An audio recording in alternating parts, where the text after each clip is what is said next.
what is personality, meaning and definition of personality. Personality is a dynamic and organized set of characteristics possessed by a person that uniquely influences their environment, cognitions, emotions, motivations and behavior in various situations. First of all जो personality है उसमें जो include है एक dynamic process है, एक organise process है जो कि इन्फ्लुएंस कर रहा है पर्सन के इन्वायरमेंट को, कॉग्निशन को, इमोशंस को, मोटिवेशंस को, उसके बिहेवियर को in a particular situation, in a different situation. The word personality originates from the Latin persona which mean mask. अब जो पर्सनैलिटी है वो ओरिजिनेट कहाँ से हुआ? एक लैटिन वर्ड था पर्सोना जिसका मीन है mask. According to western personality is the sum of activities that can be discovered by actual observation over long enough period of time to give reliable information. Personality basically is a dynamic organization within the individual of those psycho-physical system that determine his unique adjustment to his environment.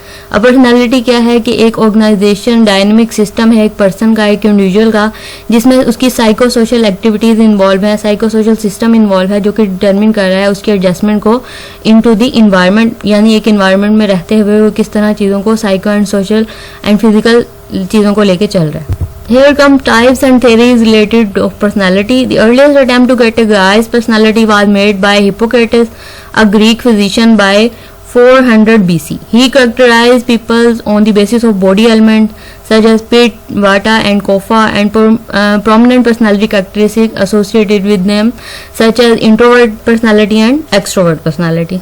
Introvert personality include moody, anxious, rigid, sober, and extrovert personality is touchy, restless, aggressive. So what are basic types of personality?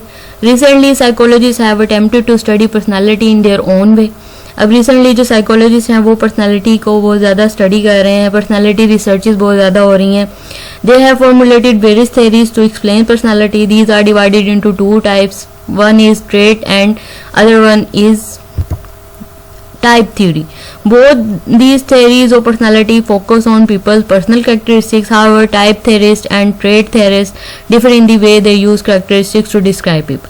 अब जो types and trade theories हैं वो क्या है कि जो एक individual के या पीपल के पर्सनल कैरेक्टरिस्टिक्स पे बेस कर रही हैं, लेकिन उनको किस तरह से डिस्क्राइब किया गया है फर्दर, उसका जिस तरह किसी भी चीज़ की हायरार्की होती है तो उसकी एक पर्सन की जो नीड्स हैं या वो किस तरह वो किस हायरार्की पे बेस कर रही हैं वो दोनों थेरीज की डिफरेंट हैं, लेकिन दोनों ने क्या किया है कि पर्सनल कैरेक्टरिस्टिक की बेस पे जो है एक पर्सन की पर्सनैलिटी को डिस्क्राइब किया.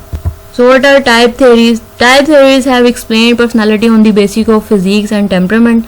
Temperament refer to emotional aspect of personality like changing mood, tension, excitement. A-type personality is simply a class of individuals said to share a common collection of characteristics. Three important type theories of personality are explained. First of all is Jung classification. Second one is Chris-Krammer classification and third one is Sheldon classification. First of all, Jung classification. Jung classification about personality. Type according to type theory, G.C. Jung has classified personality on the basis of sociability character as introverts and extroverts. कि उसने जो describe किया था personality को कि personality की दो types होती हैं, as first one is introvert and second one is extrovert. Introvert are described as people who share characteristics such as shyness, social withdrawal and tendency to talk less. अब जो introvert होते हैं वो क्या लोनलीनेस ज़्यादा पसंद करते हैं, अकेला रहना ज़्यादा पसंद करते हैं, कि उनके जो बातें करने की टेंडेंसी होती है वो लेस होती है. Because of these characteristics, these people appear to self-centered, unable to adjust easily in social situations. They are not easily suggestible. They are future-oriented, very sensible, and rigid in ideas. अब वो क्या होते हैं कि वो बहुत ज़्यादा सेंसिटिव होते हैं, अकेले रह के सोचना और अकेले रहना, अकेले जो है सर्वाइव करना ज़्यादा पसंद करते हैं. And extroverts share a tendency to be outgoing, friendly, talkative, and social in nature. They prefer social contacts, generous, sportive, and courageous. They are happy-go-lucky person and show interest in person reality than future. They express their feeling openly, take decision quickly and act upon quickly. अब जो introvert होते हैं वो अकेला रहना पसंद करते हैं, उसकी जो मुकाबले में जो एक्सट्रोवर्ट्स होते हैं वो क्या होते हैं कि वो फ्रेंडली होते हैं, बाहर जाना, आउटगोइंग होते हैं. They are not affected easily by difficulties. The other type is ambiverts. अब वो क्या होते हैं, ना वो टोटली एक्सट्रोवर्ट होते हैं ना टोटली इंट्रोवर्ट होते हैं. मीन्स वो उन दोनों की दरमियानी जो सिचुएशन किसी भी पर्सन की अगर पर्सनालिटी के कैरेक्टरिस्टिक्स की हम बात करें तो उनको हम कहेंगे ambiverts. There are only few people who are pure introverts और pure extroverts. The remaining majority of people possess both the qualities of introverts and extroverts. Jung classification about type theory of personality is introvert, extrovert and ambivert. The second type personality characteristics is by Questemar classification. For these studies on mental patients, he found that certain body types are associated with a particular type of mental disorder. He has classified personalities into 4 types. The first one is picnic type. These are people who are short and having round body. They will have personality traits of extroverts. These people are more prone to suffer from a mental disorder called MPD. The second one is asthenic type. These people will have a slender or slim body. They will have the personality traits of introvert. These people are more prone to suffer from a serious mental disorder. The third type is athletic type. These people will have strong body. They are more energetic and aggressive. They will be strong enough, determined, adventurous and balanced. They are comparable with ambiverts. उनकी जो qualities हैं उनके से compare की जा सकती हैं with ambiverts. They are more prone to suffer from MDP. The last one type is dysplastic type. These people will have unproportionate body and do not belong to any of the 3 types mentioned above. This disproportion is due to hormonal imbalance. Their behavior and personality are also imbalanced. अब इस type के जो person होते हैं वो क्या होते हैं कि ना वो एक्सट्रोवर्ट होते हैं, ना इंट्रोवर्ट, ना एम्बिवर्ट्स होते हैं. उनमें डिफरेंट और क्वालिटीज़ होती हैं जो कि उनको किस तरफ लीड करती हैं to imbalance and imbalance personality. You can see in this picture first one, second one, third and fourth one. The third one is Sheldon's classifications. He has divided people into 3 types. First one is endomorphic. These people will have soft, fat and round body having predominance of abdominal region. They are sociable and relaxed compared to panic type. The second one is ectomorphic. These are people who are tall, thin and flat chested, have the skin, bones and neural structure. They are shy, reserved and self-conscious. This third one is mesomorphic. These people are well built with heavy and strong muscles appear and they are physically active, noisy, adventurous. So here come trait theories. In psychology, trait theories is an approach to study of human personality. Trait theorists are primarily interested in the measurement of traits which can be defined as habitual patterns of behavior, thoughts and emotions. अब trait theories में जो है psychologist या जो भी philosophers हैं वो क्या डिटरमिन करना चाहते हैं पर्सन की हैबिट्स, उनके पैटर्न, कि उनके पर्सनालिटी पैटर्न्स क्या हैं, बिहेवियर क्या है, थॉट्स क्या हैं, इमोशंस क्या हैं. According to this perspective, traits are relatively stable over time, different across individuals, outgoing whereas others are shy and influence behavior. Traits are characteristic way of behaving such as extroversion, introversion and individual may fall along any point in the continuum and where they fall determines how they will respond in various contexts. Here come developmental theories related to personality. The Freud personality theory. Sigmund Freud's psychoanalytic theory of personality argued that human behavior is the result of interaction among 3 components, part of mind, the id, ego and superego. Freud's structural theory of personality places great emphasis on unconscious psychological conflicts in shaping behavior and personality. जो fried है उसकी theory में क्या था कि जो आपकी unconscious personality state है वो क्या एक important role play कर रही है आपकी id, ego and superego and आपकी behavior shaping and personality में. According to Freud, our personality develops from the interaction among what he proposed as the 3 fundamental structures of the human mind. अब जो आपकी personality है वो किस तरह shape हो रही है, किस तरह प्रपोज हो रही है to by interaction and by id, ego and superego. Conflicts among these 3 structures and our efforts to find balance among with what each of them desired determines that the most primitive of the 3 structures is concerned with instant gratification of basic physical need and urges. अब जो आपकी basic needs हैं वो किस पे base कर रही हैं, आपकी इड पे. The super ego is concerned with social rules and morals similar to what many people call their conscious और their moral compass. It develops as a child learns what their culture considered right and wrong. अब जो आपकी super ego किस पे base कर रही है, आपके मॉरल जो कैरेक्टरिस्टिक्स हैं, यानी आप किसी भी सोसाइटी में रह रहे हैं तो वहाँ पर रहने के कुछ रूल्स एंड रेगुलेशन है, कुछ एथिक्स हैं, तो उस पर बेस कर रही है. The ego is rational part of our personality. It is less primate than the id and the partly conscious and partly unconscious. It's what Freud considered to be the self, and its job is to balance the demand the id and the super ego. अब जो हमारी ego है वो balance कर रही है हमारी id and super ego को. Freud believed that the nature of the conflicts among the id, ego and superego change over time as person grows from child to adult. अब जो फ्राइड की थ्योरी थी developmental theory, उसमें यह था कि जैसे ही पर्सन ग्रो कर रहा होता है, डिफरेंट स्टेजेस से गुजर रहा होता है, तो उसमें जो है उसकी नेचर और कॉन्फ्लिक्ट जो है ईड, ईगो और सुपर ईगो का वो बैलेंस होता जाता है. Specifically he maintained that these conflicts progress through a series of 5 basic stages with different focus, oral, anal, phallic, latency and genital stage. He called his idea to psychosocial theory of development, with each psychosocial stage directly related to different physical center of the brain. The second developmental theory is related to personality by Adler. Adler's personality theory was created by Alfred Adler in 1817 to 1937. Adler called his theory individual psychology because he believed that people were unique and that no theory created to be applied to all people. जो Adler था उसका believe ये था कि अगर जो एक person है उसकी पर्सनालिटी जो है यूनिक होती है, कोई भी एक स्पेसिफिक थ्योरी नहीं हो सकती जो कि एक पर्सन पे या एक इंडिविजुअल पे अप्लाई की जा सके. He originally followed Sigmund Freud techniques but left are disagreement of Freud theory which says that the drive for human behaviour is genes. Adler personality theory is similar to that of Freud personality theory, except that Adler drive for human behavior is the need to overcome the feelings of inferiority. Inferiority is a feeling that humans feel since they are born. Now we are going to discuss about psychometric assessment of personality.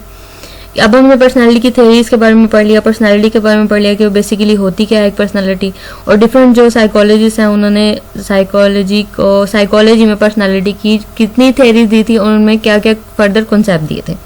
Some important techniques related to assessment of personality is observation, situational tests, questionnaires, personality inventory, rating scales, interviews and projective techniques.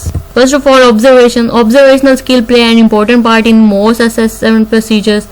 The things that we observe confirm the person's self-report, and sometimes the person's overt behavior appears to be an odd with what he or she says.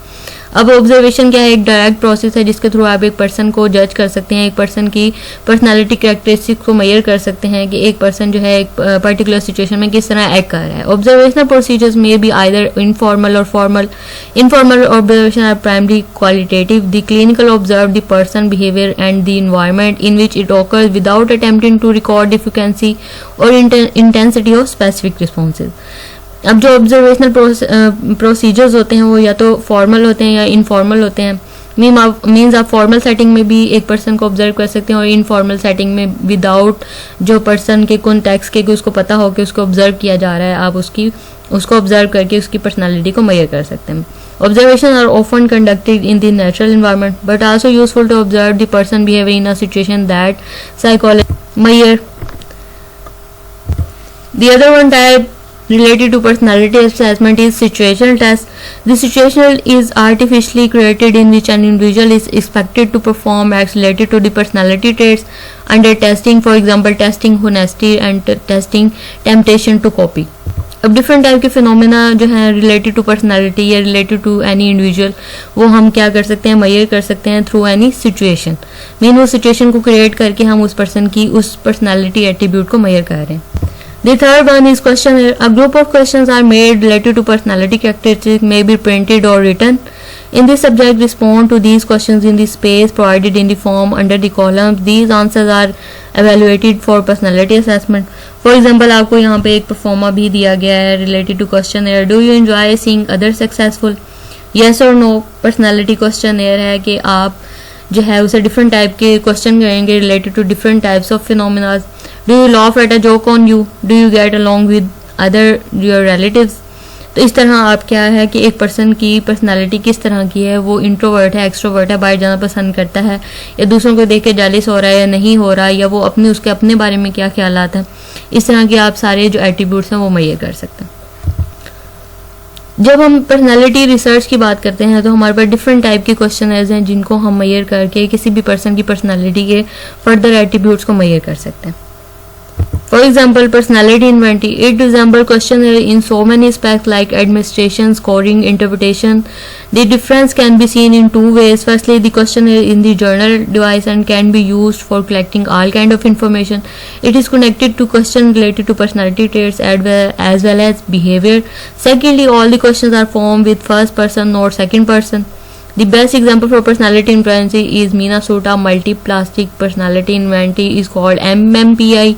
It consists of 550 questions and each question is printed on a card. These subjects read each question and place into three groups separately, such as yes, no and doubtful.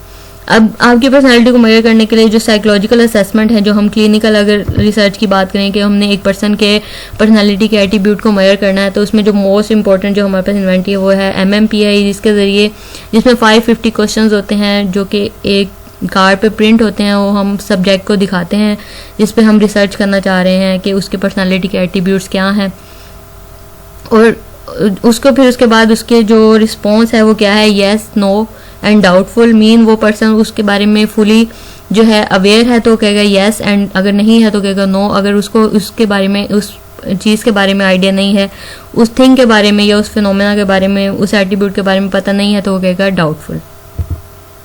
For example, personality inventory include these questions. I have a good appetite. I wake up fresh in morning.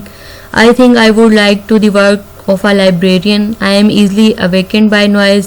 I like to read newspaper articles on crime. My daily life is full of things that keep me interested.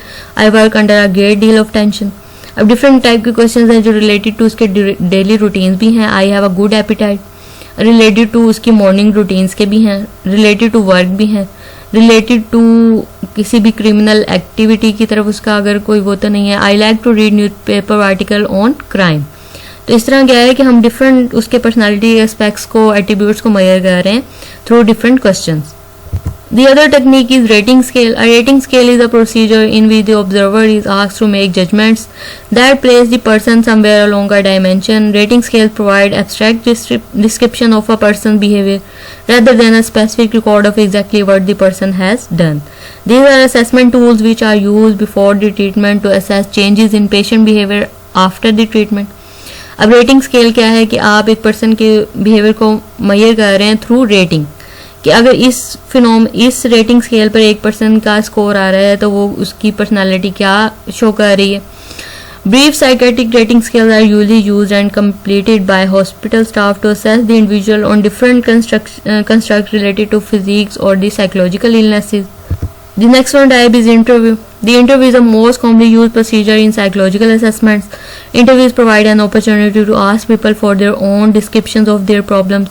अब personality related कुछ problems हो सकती हैं, social फिनोमेनाज हो सकते हैं, social situation में अगर एक पर्सन वर्क कर रहा है, या उसकी कोई फैमिली रिलेटेड इश्यूज हो सकते हैं. तो हम क्या कर रहे हैं, उससे इंटरव्यू करके उसकी पर्सनैलिटी की डिस्क्रिप्शन एक ले रहे हैं कि उसको किस किस टाइप से रिलेटेड जो है इश्यूज हैं. Interviews are also to observe important features of person appearance and non-verbal behavior.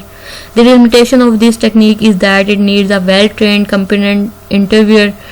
It is costly to in term of labor, time and money. अब जो इंटरव्यू होता है कि वो एक इजी वे है, लेकिन जो क्या है टाइम कंज्यूमिंग है, मनी कंज्यूमिंग है. लेकिन आपको एक इसमें ट्रेंड इंटरव्यू की ज़रूरत होगी जो उससे एक फॉर्मल आपके पास क्वेश्चनर की लिस्ट होगी जो उससे क्वेश्चन करेगा और उसकी पर्सनालिटी को मेजर करेगा. It also suffer from subjective biases of the interviews. Projective techniques. These are methods to understand the covert or unconscious behavior which is more significant. These techniques are based on the concept of projection. It is indefinite and unstructured stimuli like wedge pictures in block in incomplete stance are provided to subject and he is asked to structure them in any way he likes. अब projective technique से क्या होगा कि हम एक person को incomplete sentence दे सकते हैं, उसके ज़रिए हम उसकी जो थॉट्स हैं उसको मेजर कर रहे हैं उसकी कि वो एक पर्सन किस तरह सोच रहा है. इन डूइंग सो ही unconsciously project his own desires, hopes, fears, repress wishes. अब जो चीज़ें रिप्रेस हैं उसके अनकॉन्शियस में है या कुछ फेयर्स हैं जो इस तरह के वो बताना नहीं चाह रहा, तो आपको इनकम्प्लीट सेंटेंस ब्लैंक से क्या होगा कि आप वो अपने जो फेयर्स हैं, होप्स हैं या कोई फ्यूचर प्लान्स हैं या डिजायर्स हैं उसको भी वो एक्सप्रेस करेगा. Sentence completion test. Sentence completion test are class of semi structure productive technique. Sentence completion test typically provide respondent with beginning of sentences referred as stems and respondent then complete the sentences in way they are meaningful to them. The responses are believed to provide indication of attitude, beliefs, motivations, or their adult mental states. Therefore, sentence completion technique with such advantage promotes through respondent to dissolve their concrete feelings. For example, I am worried over, उसके आगे वो क्या उसका response होता है, My hope is, I feel proud when my hero is. Example of sentence completion, I wish, I love, a husband should. अब husband को किस तरह का होना चाहिए, My nerves are made of, I hate, my hero is. वो मतलब वो किस तरह की जो फीलिंग्स है वो दूसरों के बारे में रखता है. That's all from today's lecture. If you have any kind of question you may ask, I will be pleased to give you answers. Thank you so much.